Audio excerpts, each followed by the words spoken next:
मौजूद है थाना ततलेवाली का इलाका साधु ग्राया में, और हमारे साथ मोहम्मद मंशा शेख मौजूद है, जिनके साथ इलाके के कुछ बास और गुंडा लोग ने चादर चारदीवारी का तकद्दुस इस्तेमाल किया और इन लोगों को शदीद जख्मी किया।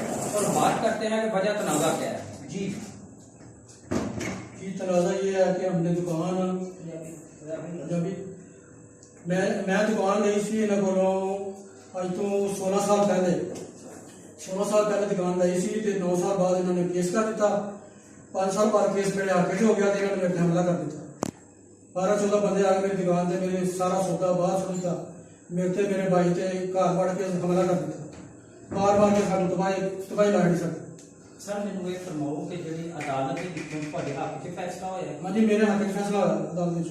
उसी दिन मेरे ते आके हमला करता 4:30 की नाम है मुलजमान का? मुलजमान का नाम है मोहम्मद अख्तर, मोहम्मद खालिद, अली अहमद, उन्होंने लाल साथी हो बड़े सन, उन्होंने बेटे के नाम से भी लोग सा जेड़े सामने आते तुसी पहचान सकते। महल्ले के लोगों ने सानू छुड़ाया तां साडी जान बची है, नहीं ते सानू इन्हां मार देना। नहीं मैंने ये फरमाओ कि पुलिस ने मेडिकल से ਤੁਹਾਡੀ एफआईआर ਦਿੱਤੀ। हाँ जी, फिर ਤੁਸੀਂ ਕਹਿ ਰਹੇ ਜੀ ਕਿ ਉਹਨਾਂ ਚਾਦਰ ਚਾਰਦਵਾਜੀ ਦਾ ਤਕੱਦਸ ਇਸਤੇਮਾਲ ਕੀਤਾ ਹੈ और 452 ਵਾਸਤੇ ਨਹੀਂ ਤੁਸੀਂ ਰਿਕੁਐਸਟ ਕੀਤੀ? हाँ की है जी, उन्होंने कहा तुसी ना असी तुहानू बुलावांगे दोबारा ते तफ्तीश करके ते फिर 452 ला।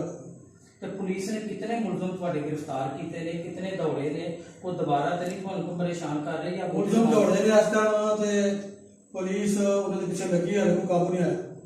ਤੁਸੀਂ ਕੀ ਚਾਹੁੰਦੇ ਜੀ ਆਰਪੀਓ ਅਸੀਂ ਚਾਹੁੰਦੇ ਹਾਂ ਕਿ ਉਹ ਪੰਜਾਬ ਕੋਲੋਂ ਕੀ ਅਪੀਲ ਕਰ? ਅਸੀਂ ਤੇ ਅਪੀਲ ਕਰਦੇ ਹਾਂ ਵਜ਼ੀਰ ਆਲਾ ਪੰਜਾਬ ਉਹਨਾਂ ਨੂੰ ਗ੍ਰਿਫਤਾਰ ਕਰੇ ਔਰ ਸਾਡੇ ਤੇ ਸਾਡੀ ਹੈਲਪ ਕੀਤੀ ਜਾਏ ਤੇ ਸਾਡੇ ਤੇ ਜੋ ਹੋ ਰਿਹਾ ਜ਼ੁਲਮ ਉਹ ਤੇ ਮਿਹਰਬਾਨੀ ਕੀਤੀ ਜਾਏ, ਉਹਨਾਂ ਨੂੰ ਗ੍ਰਿਫਤਾਰ ਕੀਤਾ ਜਾਏ। ਮਜ਼ੀਦ ਵੀ ਖਤਰਾ ਹੈ ਕਿ ਮਜ਼ੀਦ ਵੀ ਸਾਨੂੰ ਖਤਰਾ ਹੈ, ਮਜ਼ੀਦ ਵੀ ਸਾਨੂੰ ਖਤਰਾ ਕਿਸੇ ਟਾਈਮ ਵੀ ਸਾਨੂੰ ਸਾਡੇ ਹਮਲਾ ਕਰ ਸਕਦੇ, ਤੁਹਾਡੇ ਤੇ ਹਮਲਾ ਕਰ ਸਕਦੇ। ਹਾਂਜੀ ਹਾਂਜੀ।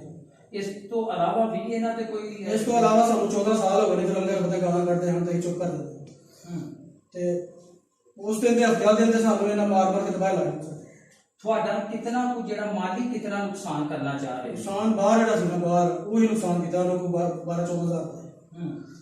और कोई दुकान पे कब्जा करना चाहते? दुकान की कब्जा भी करना चाहते हैं। बाहर महल्ला आ गया, फिर महल्ले वाला सानू छुड़ाया पूरा तो बस गया।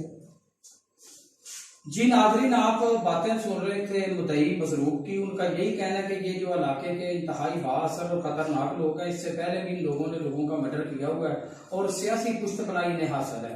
हमारी आरपीओ गुजरांवाला वज़ीर आला पंजाब और चीफ जस्टिस पाकिस्तान से यही अपील है कि हमारे साथ इंसाफ होना चाहिए। इन लोगों ने चादर चारदीवारी का तकद्दुस इस्तेमाल किया। हमारी आरपीओ गुजरांवाला से अपील है कि हमारी 452 लगनी चाहिए। अगर हमारा मजीद कोई जानी या माली नुकसान होता है तो उसके जिम्मेदार भी हमारे मुखालिफिन होंगे। कैमरामैन शजीब के साथ हामिद अली सोहल, हकायक न्यूज़ 1 गुजरांवाला।